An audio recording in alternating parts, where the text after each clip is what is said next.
right, Shalom. I want to start off as always by giving our praises and glory unto Yahweh, Bahashim Yahushai, Bahashim, Racha HaKodash. The honors unto the apostles, the elders, and the bishops of Great Millstone. I want to say much love unto the brothers out there doing this work in truth and sincerity. And also want to send peace and blessings unto the believers of the hopeful elect. And as you can see, the name of this lesson is going to be America's Golden Dome versus Biblical Prophecy. Now, if you brothers and sisters been watching the news as of lately, you know that Donald Trump announced that he wants a Golden Dome to defend the entire USA. And he wants this defense system, right, to be set up all across the country. Okay. Now we know that Babylon the Great is huge, and that task will be a tough one, but this is something that President Trump wants to do. But for those of us who are in the faith, those of us who have understanding, we know that this Golden Dome is going to be useless, because according to the Bible, America is destined to be destroyed by fire, nuclear fire at that.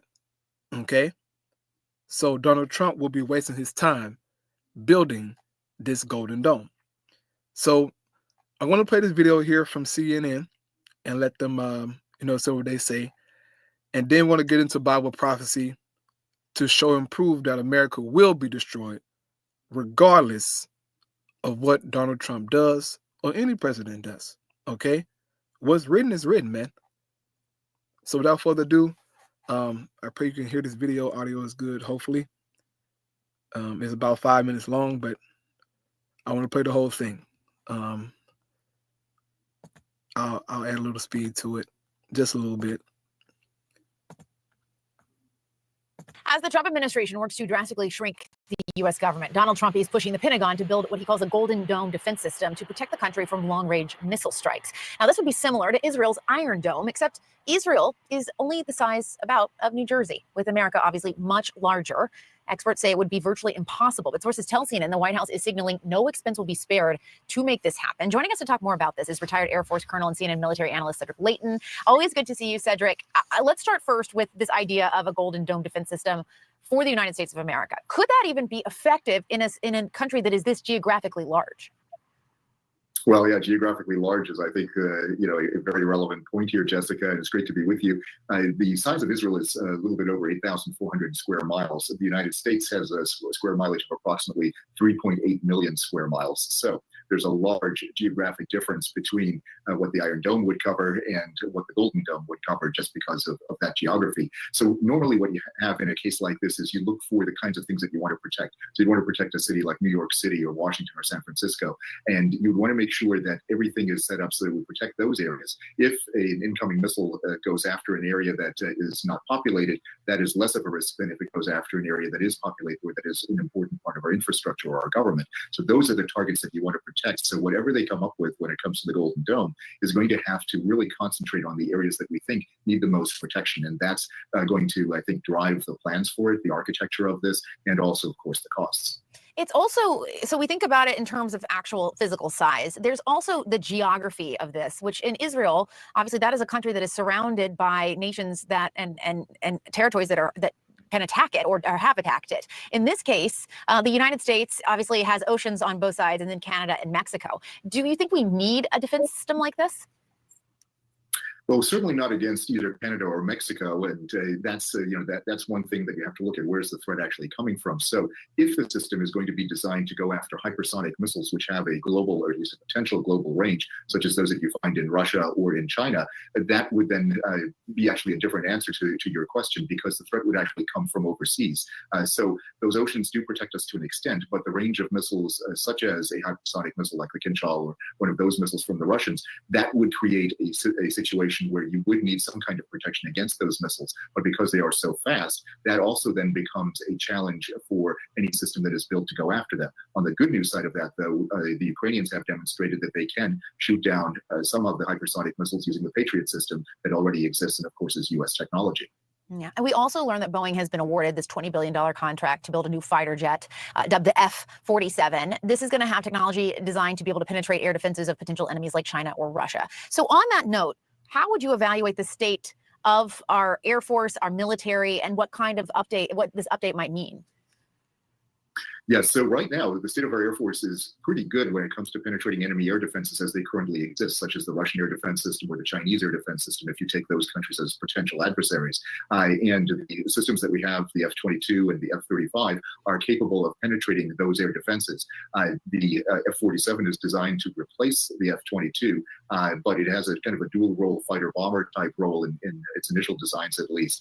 So the question then becomes, what kind of upgrades would the Russians make to their air defense system, or the Chinese make to their air defenses, that would necessitate an aircraft like this? The one thing that is also driving this is, the air defense question is one. The other is, what kind of aircraft are the Chinese building? And last month they advertised the development of a possible sixth-generation fighter of their own, which could potentially be a competitor to the F-47. And so that's where a lot of the design questions will come into play, and that could also be a cost driver for this new aircraft. Yeah. All right, Cedric Layton, as always, thanks so much. We appreciate it.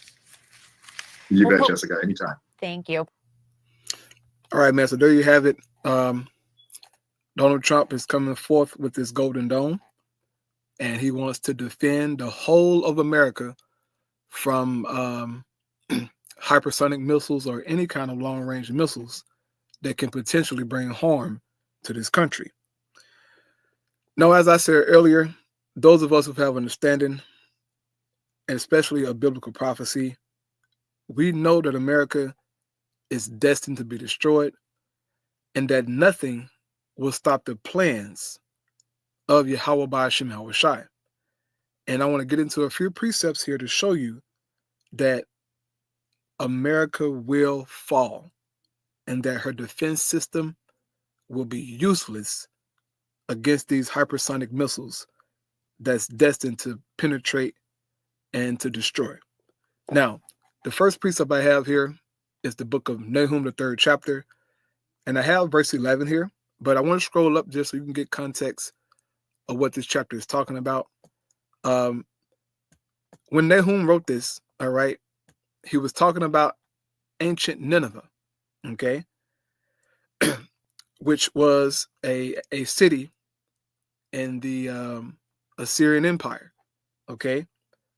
But this also applies in the spirit unto Babylon the Great, okay, America. Nineveh is a code name also for America. And in this chapter, Nahum goes into the judgment of Nineveh, okay? And this judgment will come to Babylon the Great as well, all right? Actually, Nahum calls Nineveh, right?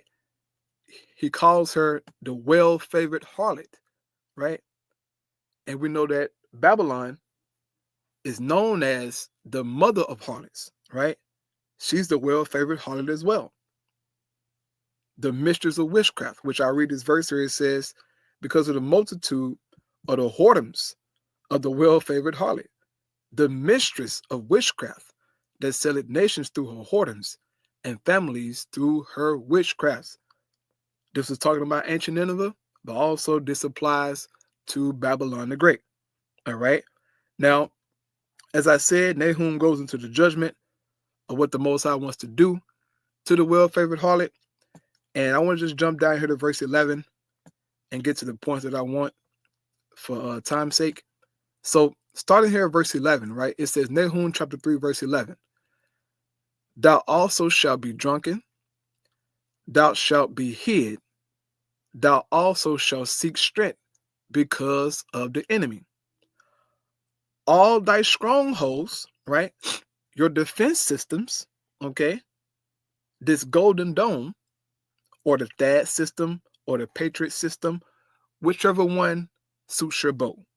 All thy strongholds shall be like fig trees when the first ripe figs, with the first ripe figs, if they be shaken, they shall fall into the mouth of the eater.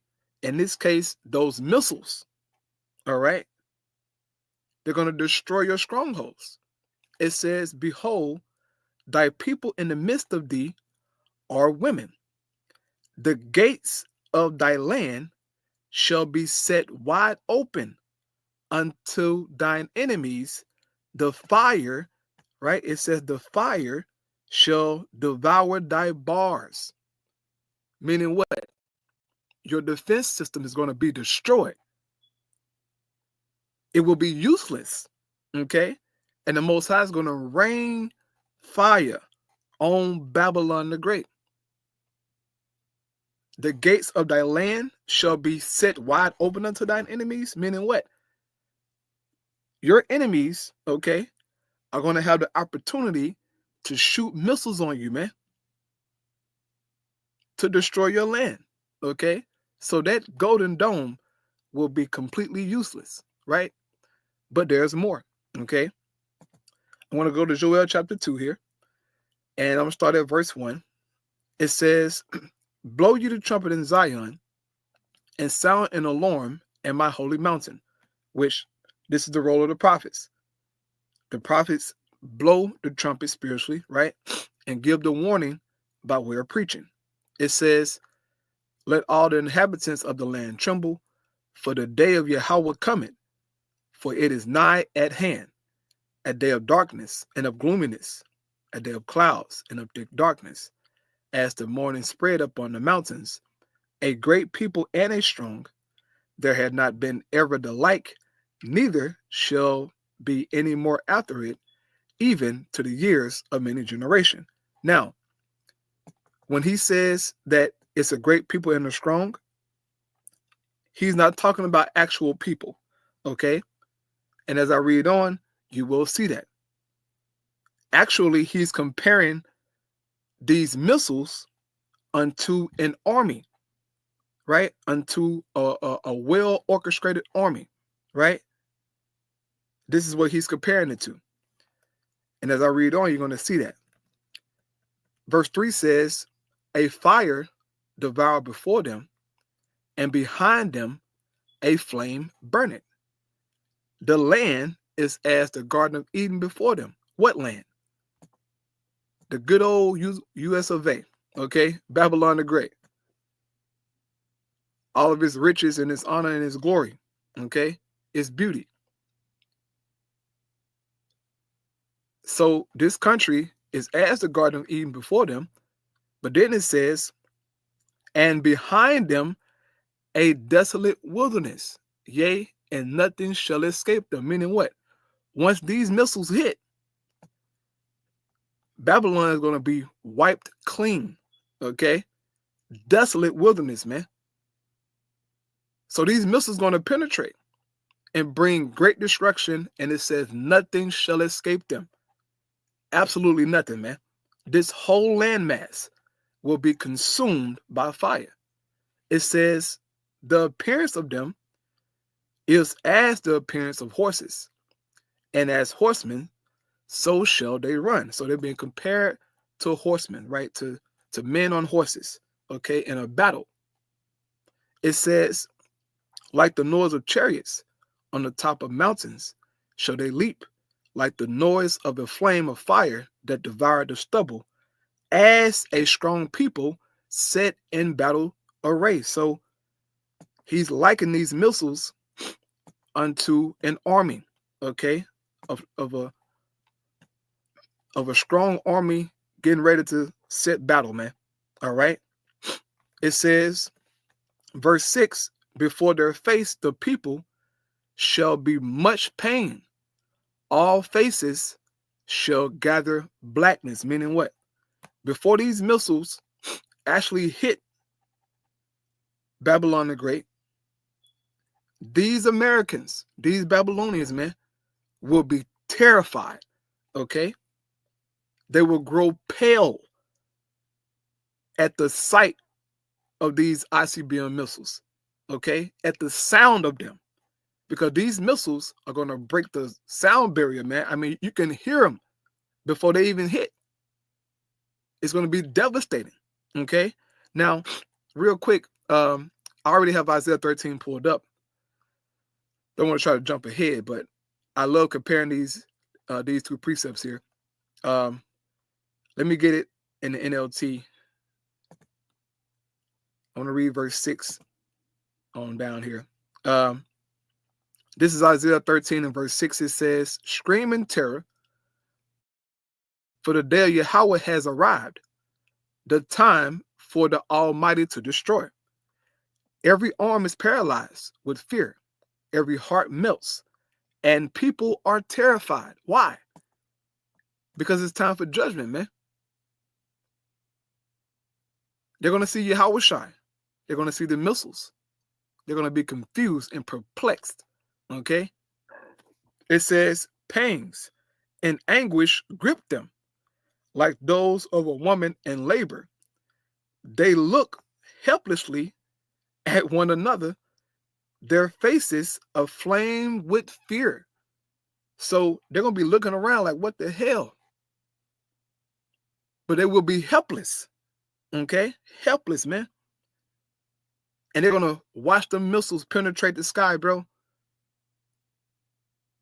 And they're going to be terrified. Okay? People probably be defecating on themselves, passing out, you know? It's going to be that bad because it's going to be the judgment of the Lord. All right? So going back to Joel, hopefully I get back to Isaiah 13 as well. So going back to Joel 2 and 6, it says, "Before their face the people shall be much pain. All faces shall gather blackness." So now we know what this is talking about. Meaning the people are going to be terrified at the sight of these missiles. It says, "They shall run like mighty men. They shall climb the wall like men of war. They shall march every one on his ways, and they shall not break their rank." Meaning what? These missiles, okay, they're going to hit their targets in so many words. They won't be clumsy or out of order or have a malfunction. No, these missiles are going to go directly where the Heavenly Father wants them to go. It says, "Neither shall one thrust another," right? So as they're in the sky, coming to hit Babylon the Great, they won't be colliding against each other, okay? That's not going to happen because the Lord is going to put his spirit on these missiles and direct them to Babylon, okay? It says, "They shall walk every one in his path, and when they fall upon the sword," meaning what? They meet a defense system or a missile that's trying to stop them, okay? "They shall not be wounded." So America's Golden Dome is going to be useless. It's going to be useless, man. The Golden Dome, the THAAD system, the Patriot system, all of that trash. It will be useless because the Most High is determined to destroy America, man. It's his pleasure. So everything Donald Trump is doing will be useless, or whoever does it. Prophecy is prophecy, man. It says, "They shall run to and fro in the city. They shall run upon the wall. They shall climb up upon the houses. They shall enter in at the windows like a thief." It says, "The earth shall quake before them. The heavens shall tremble. The sun and the moon shall be dark, and the stars shall withdraw their shining." So once these missiles hit, the earth is going to reel to and fro, as it says in Isaiah chapter 24, right? Then it says the sun and the moon shall go dark, and the stars shall withdraw their shining. Why? Because these missiles are going to cause hella mushroom clouds, right? And send forth dust and soot into the heavens. So it's going to pretty much block out the heavens, man, to where, you know, the people who are on earth won't be able to see the sun or the moon or the stars because of the devastation of the destruction, man. It's going to be terrible, right? And verse 11 says, "And the Lord Yahweh shall utter his voice before his army." So the missiles are a part of the Most High's army, man. These are his missiles, man. Okay? And he's going to use them. It says, for his camp is very great, for he is strong to execute his word. You see that? This is what you Americans got to pay attention to. The Most High. He is strong to execute his word, man. Everything the Most High has commanded, he will execute it. Okay? It tells us in Isaiah 55 that his word doesn't go out void. America is destined to be destroyed, bro. There's no turning back. It says, for the day of the Lord Yahweh is great and very terrible. Who can abide it? Right? So now, going to Isaiah chapter 24, and starting at the 18th verse, okay? And if you brothers understand this chapter, bro, you know that Isaiah chapter 24 and also Revelation 18 goes hand in hand, pretty much. Isaiah 24, Revelation 18, they go hand in hand, if you can compare the precepts, okay? But I want to start here at the 18th verse. It says, and it shall come to pass that he who fleeth from the noise of the fear shall fall into the pit, and he that cometh up out of the midst of the pit shall be taken in the snare. For the windows from on high are open, and the foundations of the earth do shake. What does it mean by the windows from on high are open? Meaning that the missile's going to come through. Nothing's going to stop them. Okay? They're going to penetrate any so-called defense system, as we saw in Joel. And the foundation of the earth is going to shake because the missile is going to bring a heavy impact, man. It says the earth is utterly broken down. The earth is clean dissolved. The earth is moved exceedingly because the missiles have landed. Okay? It says the earth shall reel to and fro like a drunkard, and shall be removed like a cottage, and the transgression thereof shall be heavy upon it, and it shall fall and not rise again. Right? Babylon gonna be finished. It says, oh, you know what? Let me get this verse here in the NLT. I like verse 20 here in the NLT. Here we go. It says, the earth staggers like a drunk. It trembles like a tent in a storm. It falls and will not rise again, for the guilt of its rebellion is very heavy. And we know that these people are against the Most High, man. The whole world. Rebellion is heavy. So the Most High got some for all this trash, man. Okay? He's going to address everything by way of this fire, bro. Next scripture here, 2 Ezra 16. All right, famous precept, man. This is 2 Ezra 16, starting at verse 12. It says, the earth quaketh in the foundations thereof. The sea ariseth up with waves from the deep, and the waves of it are troubled. And the fishes thereof also before the Lord, and before the glory of his power. For strong is his right hand that bendeth the bow. His arrows that he shooteth are sharp. Now, excuse me. What is the bow? Okay. It says his right hand bendeth the bow. The bow is talking about the silos. Okay. The silo is what used to hold those missiles. All right. They use them to actually aim the missiles. Okay. Like you do with a bow. Then it says his arrows that he shooteth are sharp. The arrows, of course, are talking about the ICBM missiles. It says, and shall not miss when they begin to be shot into the ends of the world. Now, obviously, we know that you cannot shoot an actual bow and arrow from one side of the world to the other side of the world. That's just impossible. There's no man on earth strong enough to do that. There's no AI robot, nothing that's capable of shooting the bow and arrow from one side of the world to the other.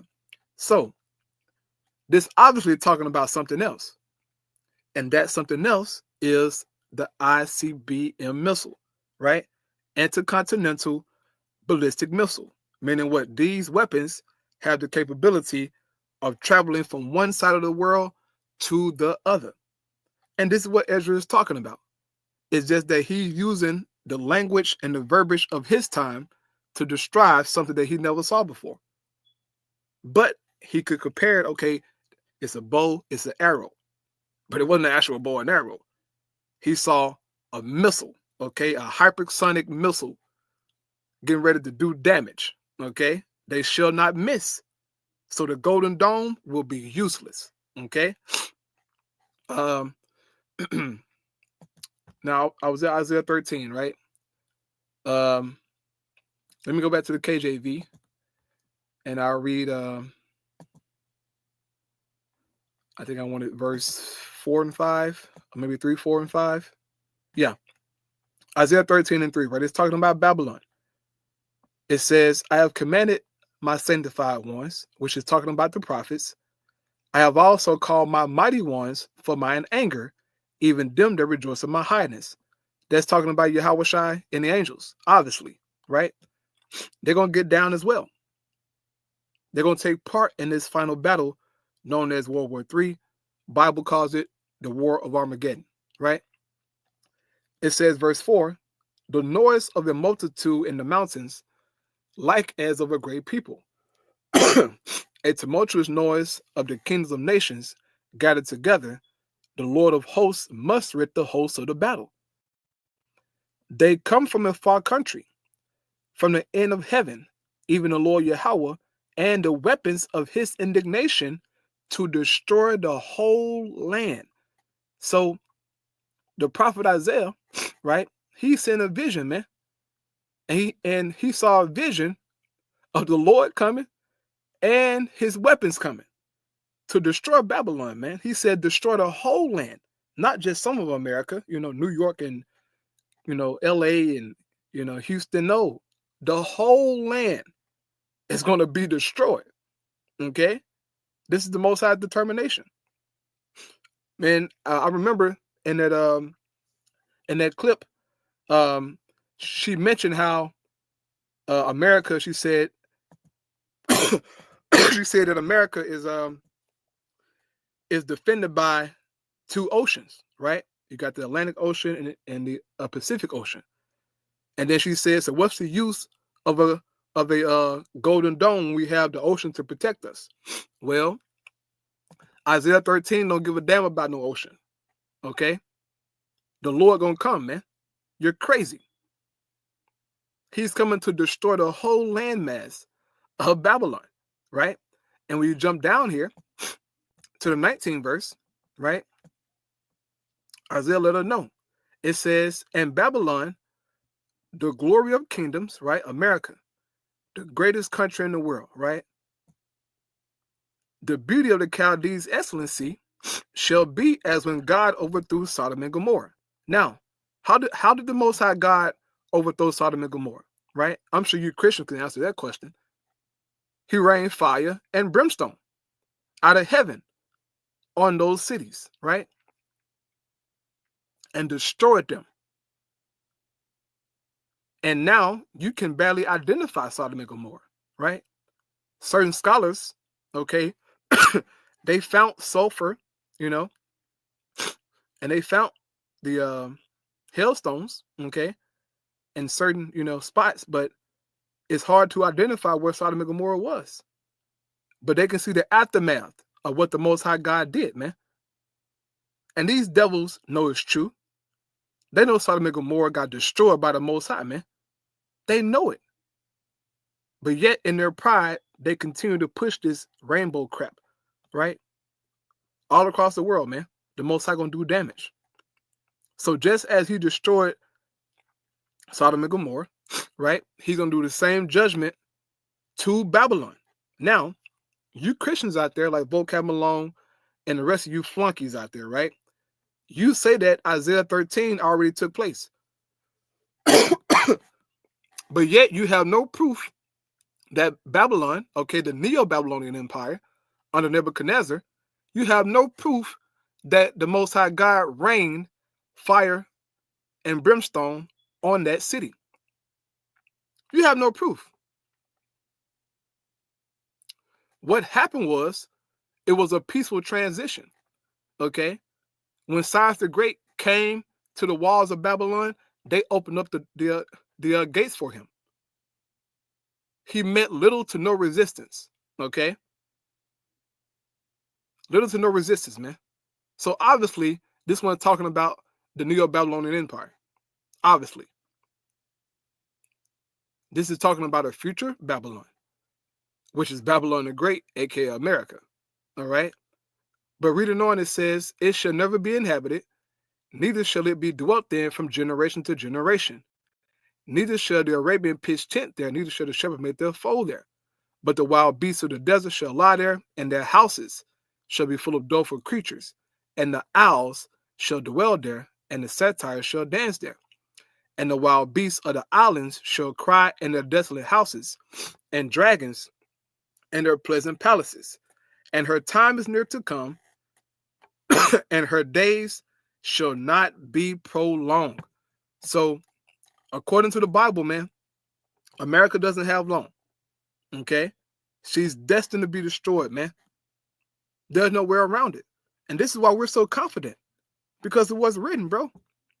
We understand that this place has an end. Okay? You devils been proud for a very long time, man. Arrogant piece of nothing. Okay? Your time is up, Esau. And this is what you don't understand. Okay?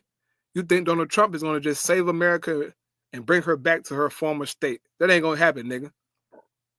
This is Isaiah 34, NLT Bible, starting at verse 5, right? It says, and when my sword has finished its work in the heavens, it will fall upon Edom. Who is that talking about? You so-called white people. You are the Edomites, man. You're Esau, okay? And the Most High got something for you. It says, the nation I have marked for destruction. You've been marked by the Most High, man, to be destroyed, okay? There's nowhere around it. Look at you, okay? Look at you, man. The Most High don't like you, bro. He took your melanin, okay? He took your melanin, man. He clearly he don't like you, right? Now you have some Jakes that look like that, you know, but whatever. But they're going to be changed back eventually, okay? But you devils, man, you're through. You're through, bro. You had your time, all right? You stunk up the place. You did your job. Now it's time to be destroyed. It says, the sword of the Lord Yahweh is drenched with blood and covered with fat, with the blood of lambs and goats, with the fat of rams prepared for sacrifice. Now, the blood of lambs, the goats, and the rams is talking about the people, okay? They're being compared to a sacrifice. And America will be sacrificed, man. This is a big altar, okay? Babylon the Great. The Lord gonna have a sacrifice right here, bro, with you people, man. And to just further prove that, let's go to Psalms, I think it's 37, right? Psalm 37. And let's start at verse 20. Where the point is in 20. It says, but the wicked shall perish, and the enemies of the Lord Yahweh shall be as the fat of lambs. They shall consume, and to smoke shall they consume away. So the wicked is being compared to the fat of lambs, right? And talking about the Lord, you know, cooking, you know, actual lambs and goats. No. The people.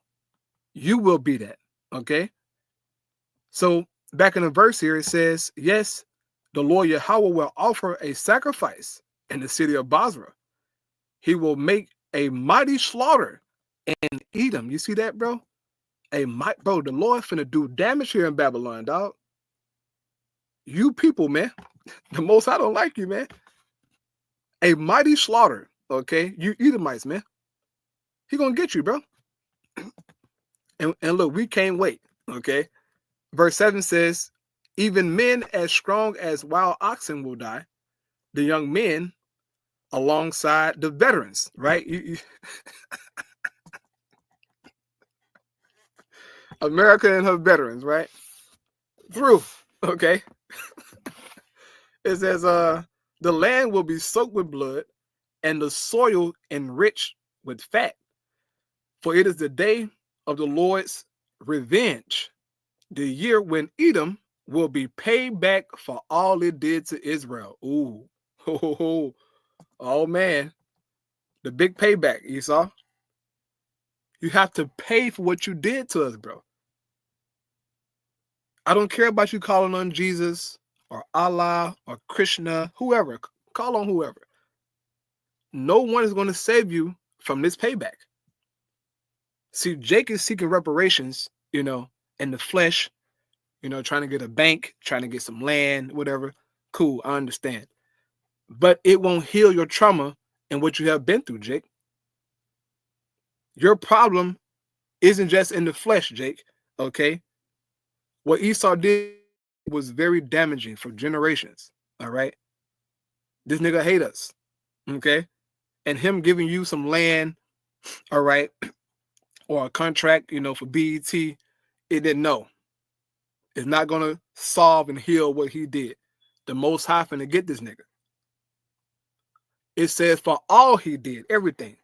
From the first Jake he put into slavery, man, until the last Jake. All of the raping and the pillaging and the hangings, okay, the burnings and the whatever. Everything you did, man. You got to pay for it all. And trust and believe the Most High got the records. Okay, the angels, they got the records, bro. You got to pay. Okay. Verse 9 says, the streams of Edom will be filled with burning pitch, and the ground will be covered with fire. See that? This is why John called it the lake of fire. The ground, okay, the whole landmass of America will be covered with fire, man. This ain't no joke, bro. The Most High finna get you niggas out. Bro, he's not messing around. He finna bring judgment, man. It says this judgment on Edom will never end. The smoke of his burning will rise forever. Now, what does this remind you of? Right? What does this here first portion remind you of? Revelation 18. About Babylon's smoke going on forever, right? Because it's talking about Babylon, but it's saying Edom, which shows you that there's a parallel here between Edom and Babylon. It's the same thing. His judgment goes hand in hand with Babylon's judgment. So we know who's controlling Babylon the Great. It's not that hard once you compare precepts, man. Okay? It says, the land will lie deserted from generation to generation. No one will live there anymore. We just read this in Isaiah 13. Isaiah said it about Babylon. Now he's saying it about Esau. Babylon, Esau, it's the same thing. It's the same judgment, right? Reading on, it says, it will be hunted by the desert owl and the screech owl, the great owl and the raven. Same thing in Isaiah 13. For the Most High will measure that land carefully. He will measure it for chaos and destruction. It will be called the land of nothing. And all of his nobles will soon be gone. Okay? So this great plush land, right? Babylon the Great, okay, the great America, will be called the land of nothing because nothing will be here.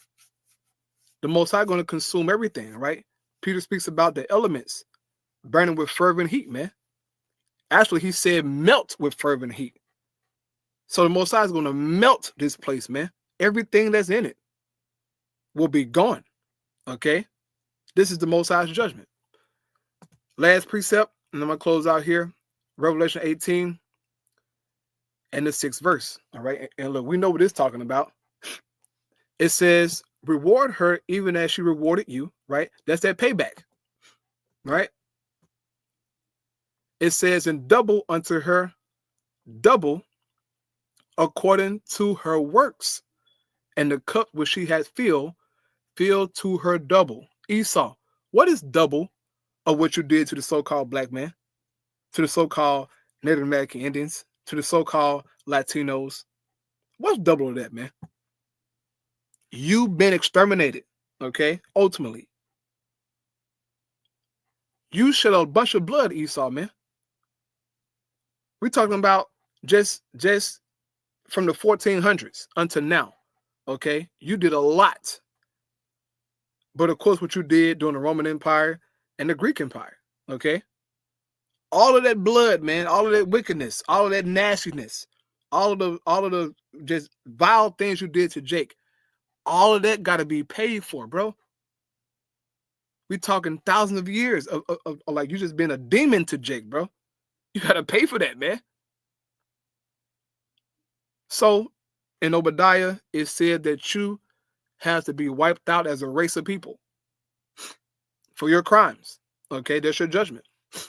It says how much she had glorified herself and lived deliciously, right? So just much as America turned up and celebrated, right? Did her thing.